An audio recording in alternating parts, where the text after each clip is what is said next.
So I would like to call to order the October 4th Citizen Advisory Committee meeting. Please call roll at this time to establish a quorum. At this time, I am only asking those CAC members attending in person to respond by saying here when I call your name. I want to remind you to unmute your microphones by pushing the button on the base prior to responding. Ryan Rossi, Here. Lily Charlotte Landstrom, Here. Aquanette Tyson Thomas. Thank you. Kate Layden, Here. James Garvin, Here. Mark Bruner, Here. Paula Ryan is absent, Jim Knight, Here. James Bonfiglio, Here. Richard Vassalotti, Here. Sammy Brown, Present. Vijay Mishra, Francisco Gill is absent, Myron Uman, Here. Greg Fagan, Here. Gwendolyn Lowry, Albert Richwagon, Here. Wen Dang, Here. Harleen Kennedy. Here. Perfect. Are there any modifications to the agenda? No, Madam Chair. For the record, Aquanette Tyson Thomas joined the meeting at 1:31 p.m. Oh, thank you. If there are no objections, I'm sorry. I guess, are there any virtual meeting attendees at this time? No, Madam Chair. Okay. And okay, there are no members that need to be approved remotely.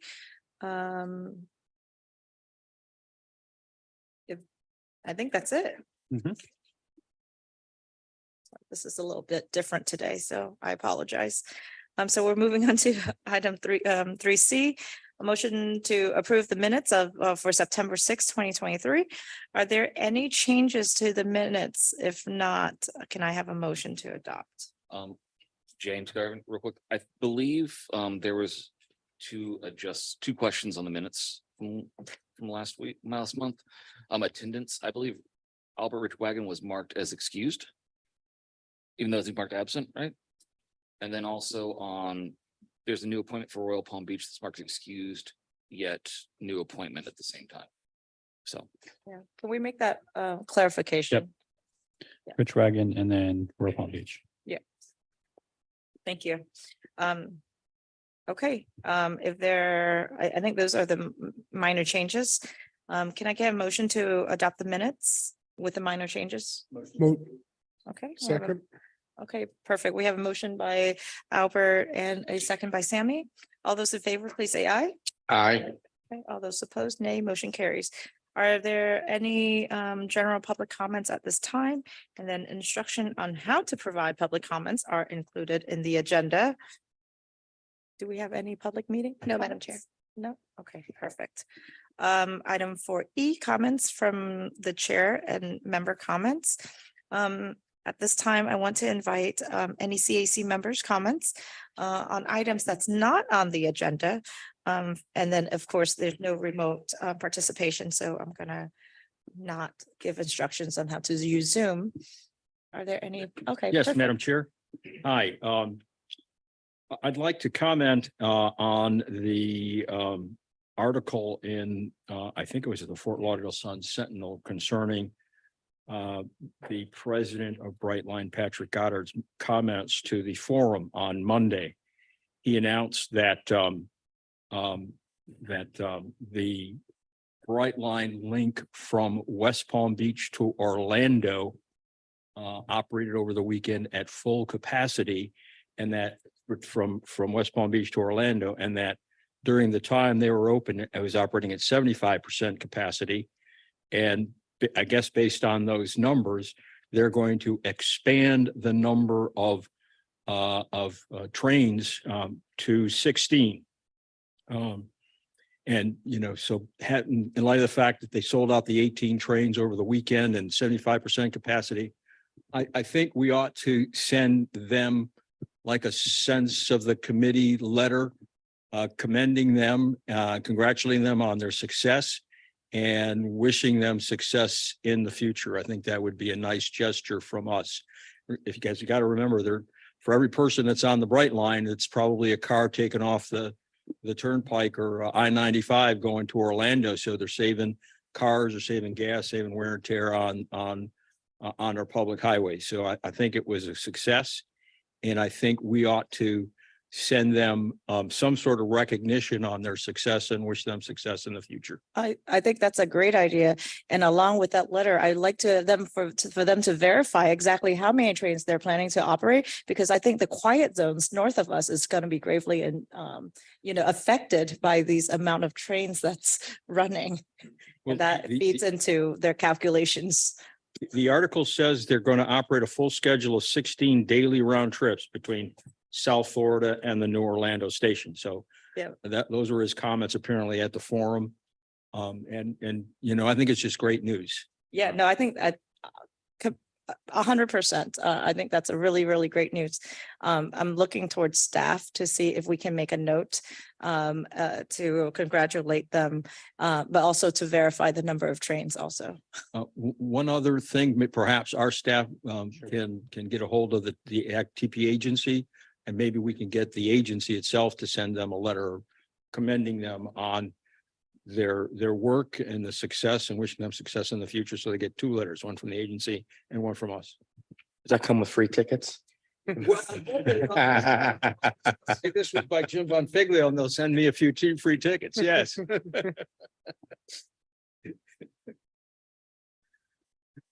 Yes. If I may reply to the comments, Madam Chair, Brian Rooster, Deputy Director of Multiple. Certainly well-rounded success for Brightline with the expansion of service this weekend.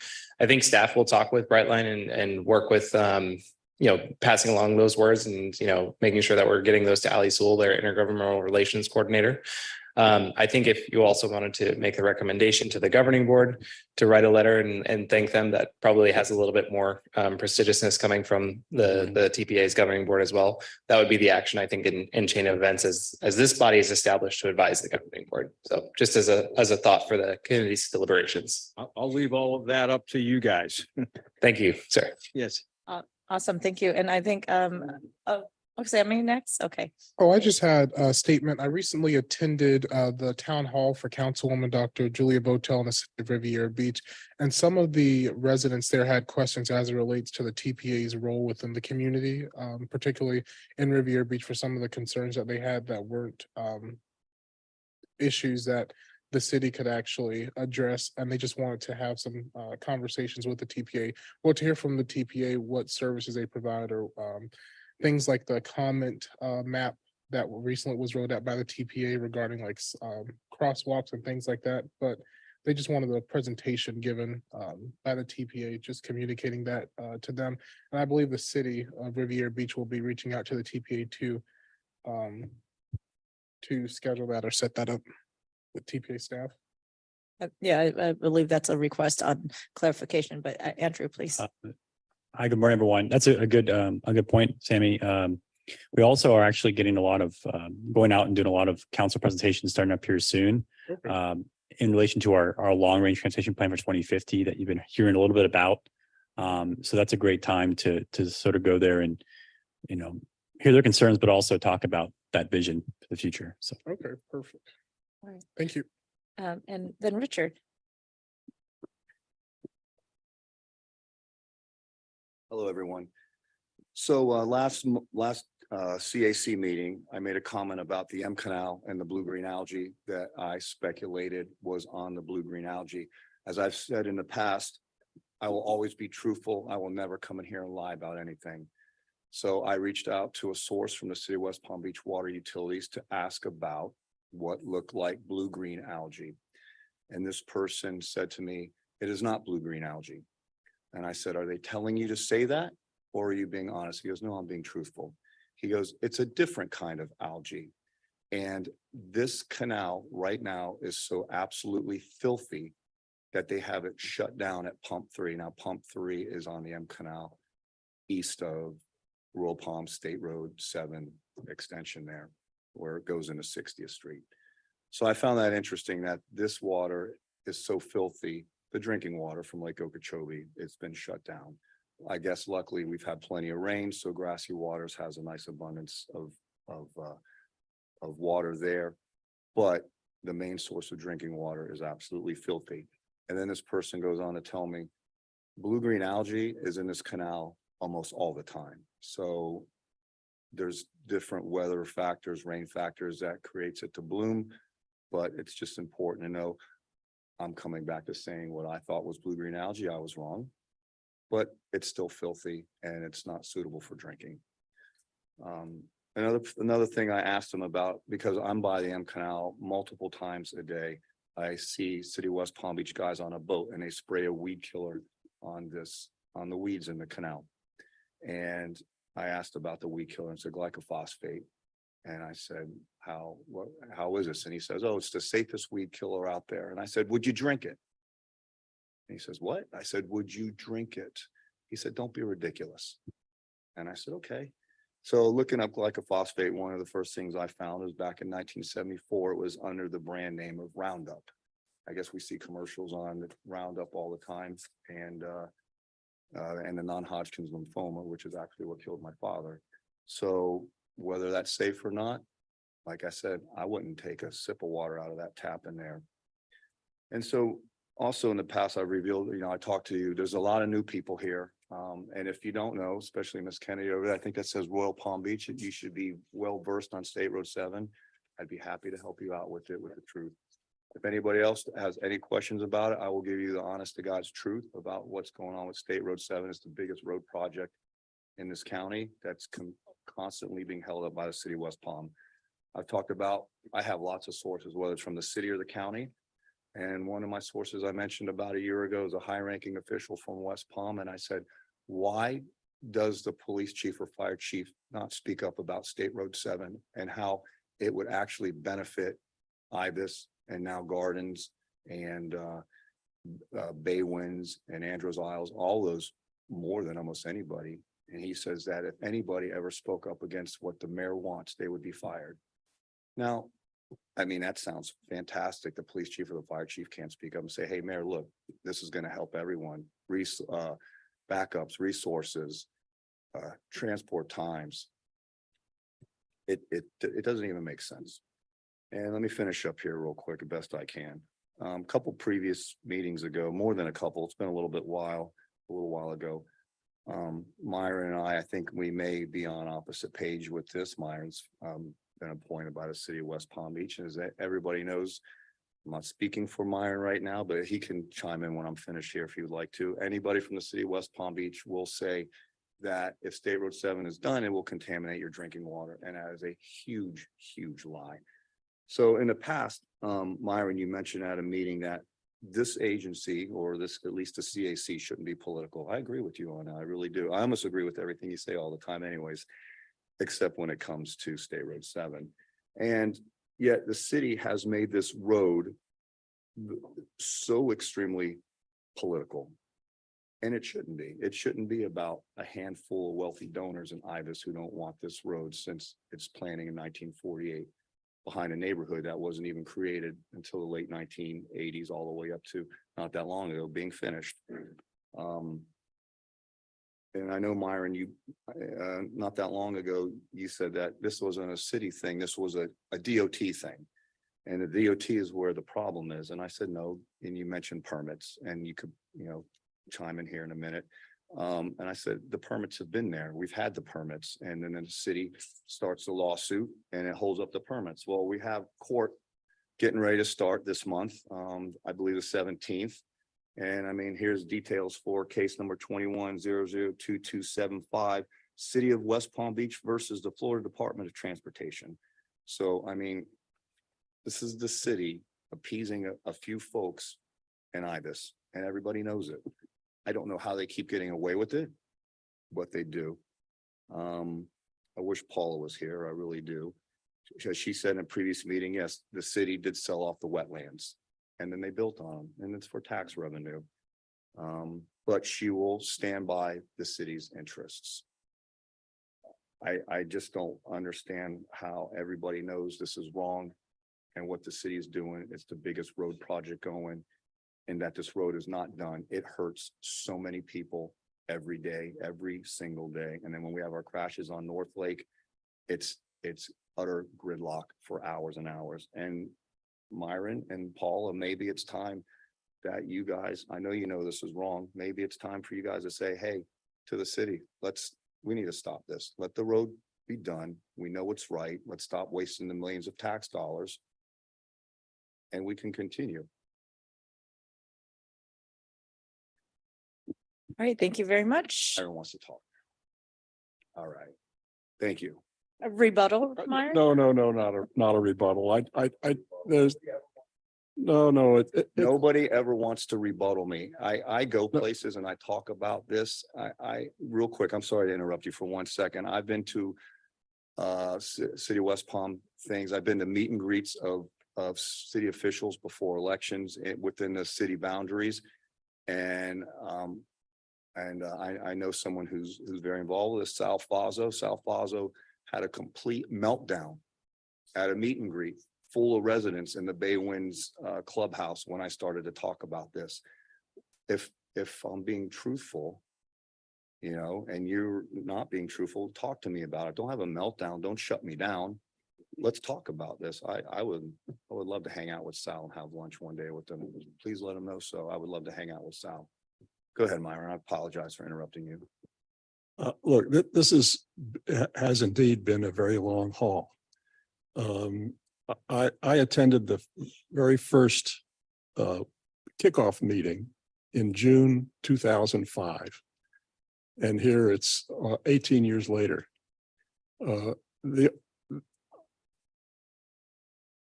I could recite the history and who withdrew their applications and who applied what applicants, all that sort of stuff. And it's a complicated history. And I don't think that we need to take up the CAC's time with that. But in fact, the administrative law judge who is conducting the hearing that begins on the 17th on the proposed, on the application for an environmental resources permit has indicated that this is the last hearing, that this is a fish or cut bait for FDOT, because FDOT has it scheduled 3 hearings in the past and at the last minute withdrawn their applications. That's why I say it's an FDOT problem. But so I think we can all have hope that this will be resolved when I'm sure that one side or the other will appeal the judge's ruling. But when that appeal is done, it'll either be built or it'll be put someplace else. All right, thank you. I know, Myron, you don't want to take up the CAC's time. I could talk for hours Yeah. on this when you talk about the history and everything. This, in a nutshell, this was a road planned since 1948. I know that the city's water utilities started back in the late 1800s, and then city annexed those wetlands. Then they built all over them, and they've always had a stance after building on them that, well, you know, we're going to build on them but then we're not going to allow the road to go through. Same with off of Okeechobee Boulevard with the Roebuck Road extension. They agreed to the road. I apologize, Madam Chair. If we can move forward, I think it'd be a respect for the committee. Yeah. This is just very important. This is so important. It's October. And if it's true, and this is the last hearing, everybody needs to know about this. This needs to be brought up. Staff, you guys need to be, you should be on the Palm Beach Post should be here, Sun Sentinel. This should be brought up in social media, and the lies from the city should be projected all over. So that's a technical hearing that's happening and FDOT is covering that, right? That we're not involved in that hearing at this Yeah. time. So Thank you. For the record, Vijay Mishra has joined us. Okay. Are there any other member comments at this time? If not, we're going to move to the liaisons report. So Andrew, if you don't mind to provide us an update. Sure. So you'll have the liaison report in front of you. Just a few updates. It's on the screen as well. The first, our Vision 2050 Long Range Transportation Plan. On that website at palmbeachtpa.org/LRTP, we have a transportation survey that you can take. It talks about the vision for the future, has a lot of questions regarding needs of the community and that and prioritization. And there's also a call for products out now for our municipalities in the county and our other transportation providers. So they are working with our staff and coordinating their submittals of projects. You all, sometime at the end of this year into early next year, will see that list come to the committees. It'll be on the website as well when those all get submitted and vetted. There's also additional information on there. You can sign up to get more information, and we'll have more information on that as we finish documents. Today was walk and roll to school day. So that happened this morning. I want to go to the next slide. And we were at the Liberty Park Elementary School. It was a good turnout today for that event. That's something that happens annually. And they had, looks like a pretty good turnout for that. So we had a few staff members there as well. Next. Mobility Week is coming up at the end of October, going into early November. You can find out more information from FDOT at their website for /product/mobility week. During that mobility week, we're also hosting a ride here downtown. Includes West Palm Beach. That's going to be on October 28th. And you can find out more information at our website /mobility week 2023. We continue to have this one on here. This is the Grant Navigator, a US DOT tool. So for those federal funds out there that are available. And we continue to show this as a resource for our communities and stakeholders for those opportunities. Next is another funding opportunity. This is the shared use non-motorized Sun Trail program. Not too specifically relevant for you all from a applying perspective, but interesting to note that this is a designated trail network throughout the state of Florida that they're trying to build out with shared use wide facilities. I believe at a 12-foot is what they're going for. So a lot of communities can submit up to December 20th on that. We have a few that will be submitting this year for sections in our communities. And then our next governing board meeting is going to be October 19th. Are there any public comments on this item? No, Madam Chair. Okay, are there any member comments on the liaison reports? Seeing none, we're going to move on to an action item, motion to recommend adoption for amendment number 2 of the TPA's 2045 Long Range Transportation Plan Cost Feasibility Plan. So Andrew? Motion to recommend. Not yet. I think we're gonna hear Andrew. You can do that. Sorry. I think Gabby wants a I'm real sorry. fast I didn't meeting. completely missed. Andrew, I apologize. I just like Sammy, I was moving too fast. I believe that Lily has a comment to I'll make on the apologize. liaison report, so I do apologize. I just want to congratulate the TPA on another successful year of doing walk and roll to school. I grew up going through the Palm Beach County School District, and I have some really fond memories of those events. And I think it's so important with, you know, the majority of cars being bought today are light trucks and SUVs. And it's so important to really teach kids about pedestrian safety and have them understand that there are multimodal options in this county. So I just want to say, great job, guys. We appreciate that. Thank you. We had Valentina there today, the bicycle pedestrian coordinator. So it was a good turnout. It's been a good event. So Yeah. Thank you. All right. So now we can move on to the action item. Please present your item on the amendment. Sure. This is the second review of this one. So if you wanted to go right to the motion, but I'll go through it. It's pretty detailed. So this is why we have 2 reviews for this one. So we presented it last month, and this is an amendment to the 2045 Long Range Transportation Plan. So our Long Range Transportation Plan sets out our vision for transportation and federal and state funding of that over the next 25 years. That was adopted in 2019. And then we had an administrative modification to it in 2022. So this is going to be the second amendment to this document.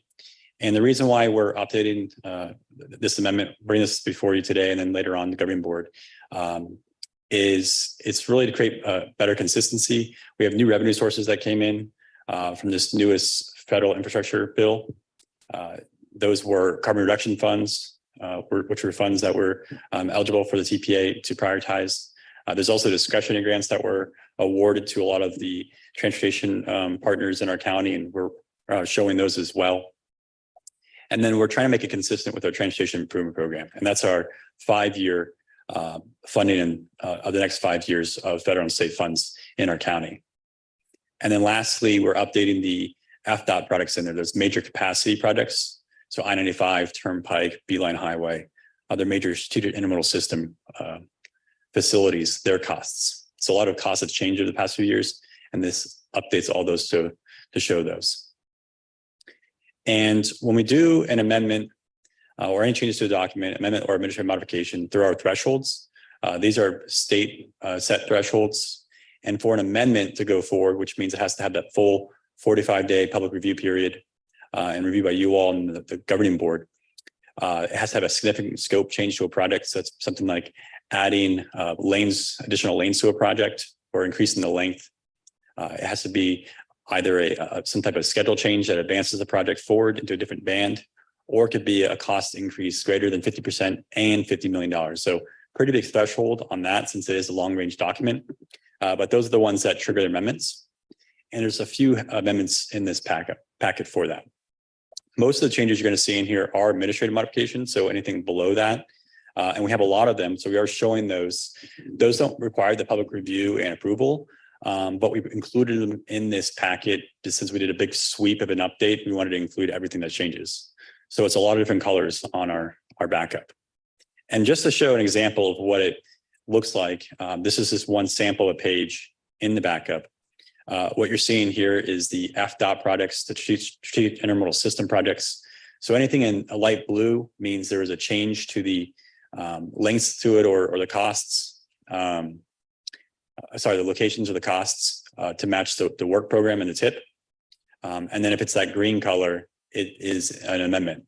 So an example on this one, although it's a small project, it is a new project. This was one that was added to the work program. And this is Southern Boulevard at Jog Road. There's adding a left turn lane, but it is on a CIS facility. And so we're showing that turn lane capacity improvement on that one.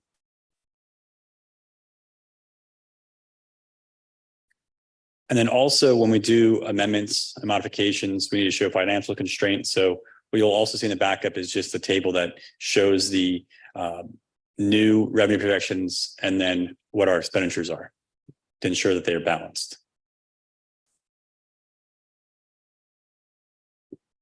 And then last slide, just what we've done so far for this. So it went to public notice on September 1st, seen by committees last month, and then it's going for action this month to committees and finally the governing board for adoption in 2 weeks. That's all I have for you. It is a pretty detailed change to the document. Obviously you're voting today. If you have any other questions before the governing board meeting, let me know too, and I can answer those. All right, thank you. Are there, before we go to member comments, are there any public comments on this item? No, Madam Chair. Okay. Are there any member comments on this item? Oh, Myron.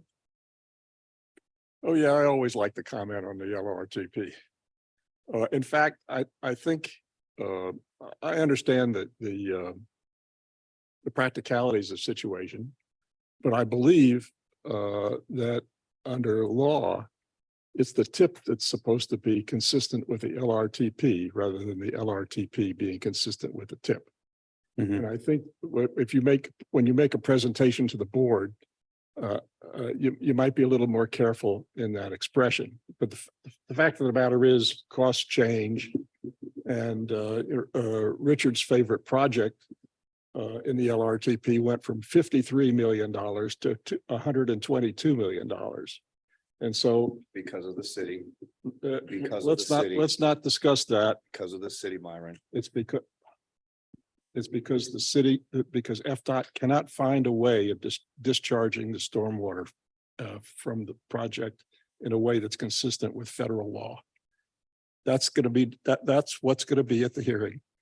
So anyway, with that aside, it just shows the law says that the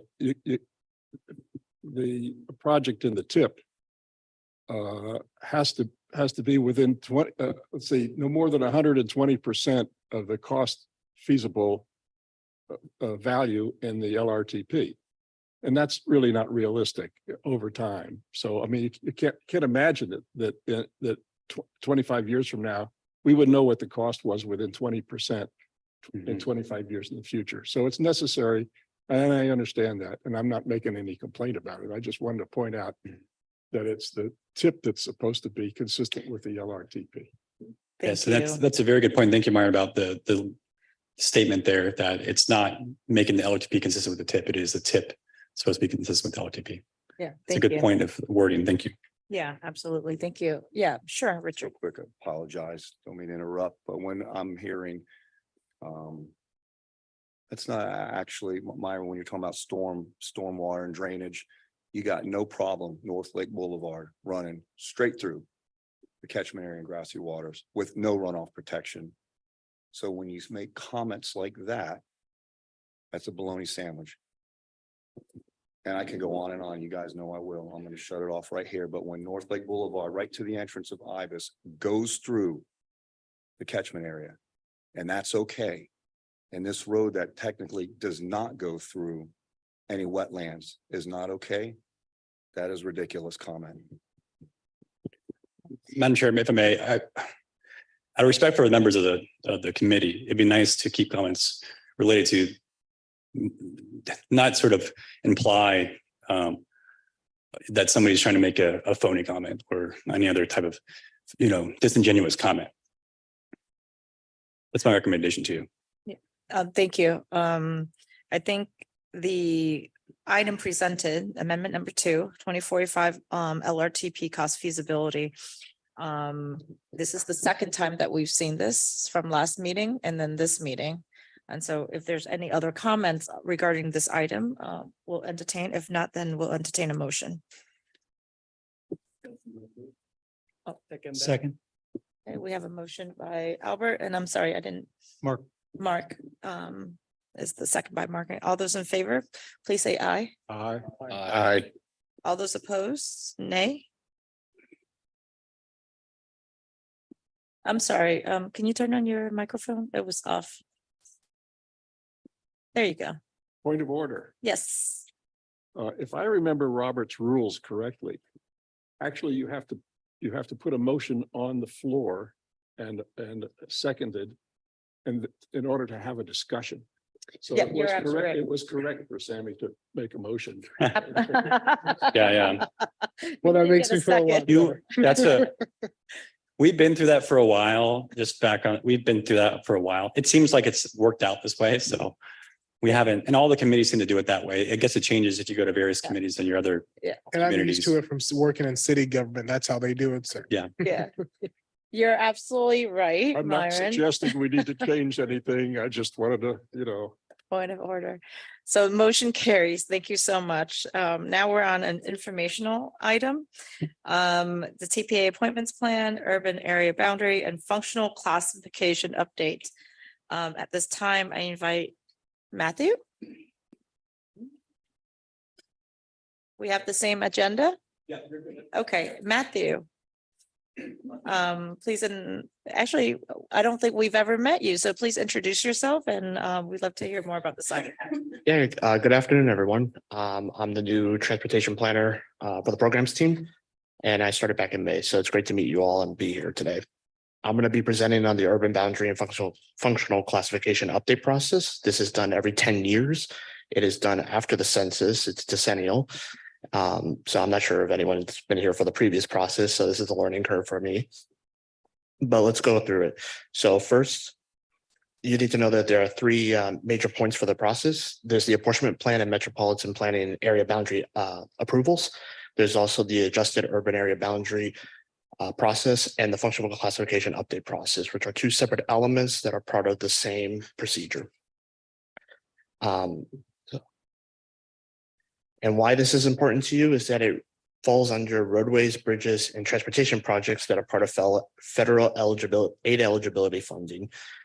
So you really, this is why we have to really pay attention to this, and it's only done every 10 years. So it's good to be on point with this. So where do we plan? We plan for the whole county. And this is an example using 2010, the 2010 update. So you can see that the 2010 census urban area boundary is with the dashed lines. Now this is provided by the federal government, and it's based on population through the Census Bureau. This is provided then to the state, FDOT, who's the lead agency in this process. So we're just helping FDOT. We're not the lead in this. And what they do is that they basically give us this boundary through the census. They get some community input. They also do their own analysis. And there's a smoothing process that happens, which includes, which smooths out certain areas. So you can see like in the acreage, Wellington, a lot of the Western communities that there's kind of loops and gaps there actually filled in where we know that there's development, but the census may not capture it. And the reason we're doing this is because like the census checking for population, dynamic population changes over 10 years. We're looking for dynamic transportation need changes over the 10-year period. So the urban boundary needs to adjust and take input from everyone to understand where these changes are happening and where they might be happening. Functional classification is also heavily important in this. So as mobility, as functional classification goes up, there's less mobility, but more access. And as it goes down, there's more mobility, less access. So going from local roads down to interstate highway systems. And this is also important because it also ties into federal aid eligibility funding as well. So based on the functional classification, which is the roadway hierarchy that we use, you can see that anything highlighted in green, which would be urban collectors, minor and above, as well as rural collectors, major and above, qualify for this. So as functional classifications are adjusted, just keep these in mind related to federal aid eligibility funding. So what are the roles? Again, like I said, FDOT is the lead agency in this. They provide the guidance, they coordinate all the reviews and approvals. They update their enterprise system for the state, and they also finalize and submit any documentation to the Federal Highway Administration. We as the TPA will just coordinate adjustments to the metropolitan planning area, which we are not recommending any changes to. And the apportionment plan, again, we're not recommending any changes to, along with urban area and functional classification updates, which will get local input from you. Your backups will include some options to forward it straight directly to FDOT. They prefer that you submit it to us and we forward those comments forward, but you do have both options, and we will have a process in place once FDOT goes through its draft phase when they release us the smoothing, the first initial smoothing process. And then we can work with you to get any input. As for a timeline, the next step in the process is looking at that apportionment plan and MPO boundary updates, and I'll be coming to the board later this month and before November. So, and that's all I really have. All right, thank you so much. Are there any public comments on this? No, Madam Chair. Okay, are there any questions from members? If I may just say a few more words. Yeah, Thank you. absolutely. Yes, thank you, Matthew. Also, he's our newest planner here and did a good job in this presentation and leading this effort for that coordination with FDOT. This is sort of an interesting one. He mentioned it happens every 10 years, every decennial census. It is a big part of what we do here. And so we just provided you a brief overview here. We know it's pretty complex, but you'll be getting more information in the near future and how it really impacts us a little bit more, especially when it gets into the urban boundary, as you showed in that map, and then the functional classification, right? So that functional classification, what he mentioned, when it comes to federal aid eligibility, when we think about what we can spend on our roadways, for the most part, the federal aid network includes all those ones that are highlighted in green, right? So anything that's an urban minor collector or above, and then anything that's a rural major collector or above. So that distinction right there really does mean a lot when it comes to the eligibility of products on roadways. But we'll have a draft of that functional classification. It's mostly technical about how those are decided. But you'll see all that in the near future here when we go through this process. Okay, VJ? Oh. Myron. You showed us the map for 2010. When the time comes, you'll show us how that map changes, presumably.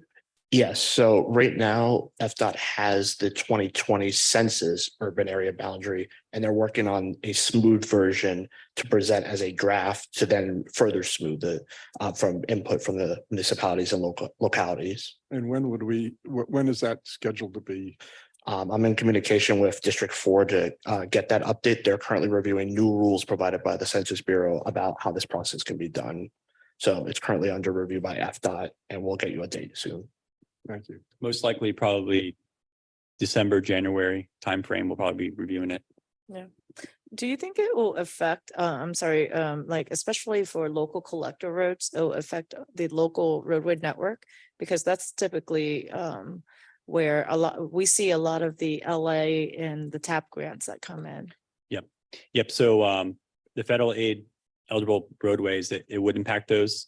Now, the caveat is that the Transportation Alternatives Program that is allowed off system, meaning it doesn't have to be on the federal aid eligible network. So that can be used on local roadways. Okay, perfect. Thank you. I have Jim, your card's up. Yes, just a quick question. If there's a standard right of way that ties to those different, I've never seen so many categories before of the different minor collectors, so forth. Is there right of ways that tie to those schedules at all? How much width is there required for those various roads, or? It is tied to at least traffic counts, the context of the roadway. I don't know if the width itself is tied to that.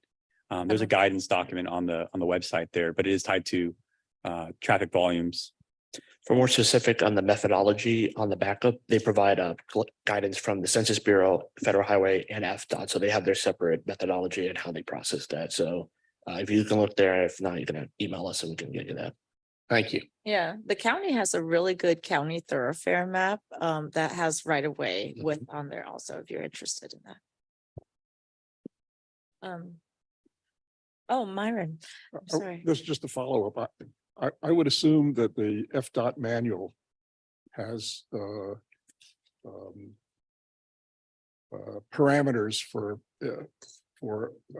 deciding on how much right of way one needs for what kind of road in which setting. Is that correct?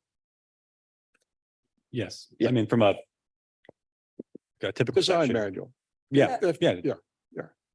So It's not based on the road, like Not exactly. I mean, it's they have the typical sections like criteria, and the county does also, depending on how many travel lanes. That's typically how much right of way you need. But just like some of the projects that came in for us to review, if there's additional capacity, if they want to add a turn lane, I think Atlantic was one of those projects they had to purchase and make new purchase of a land acquisition. I think it's really dependent on capacity. Right.